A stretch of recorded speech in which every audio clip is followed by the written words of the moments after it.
mukazi omulala. Amina. Amanya ge Dennis Kizito. Teyanzanyisebo mwebala okutuwa mwebala okukolera ddala nga omugenzi bwe yayagala.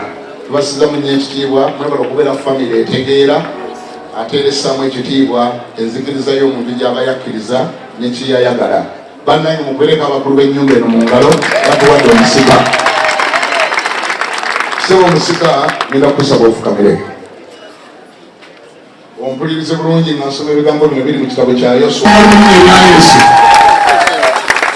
Akati wano buli bugenze mumwe kusinda abali wano n'abalira abagala mu kusinda abinama ate kamera n'agitambuza ate nga talina sente. Mumwe kusinda wano mangema kusinda bazina naddala abatawulira kasajja abatawulira kasajja ku mutima abawulira nga mukisanyukidde sikayo omutwalo emitwalo 5 emitwalo 10 n'ebeera miliyoni mumusinda ate omuntu omuwa obukulu ate notamuwa sente. Kakali baganda be mwenna mujje wano. Baganda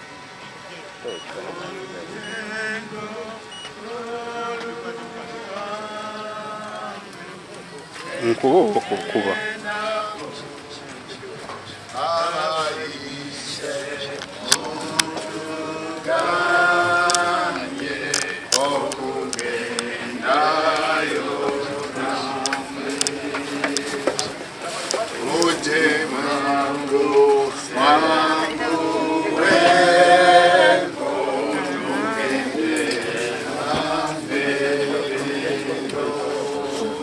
Yesu,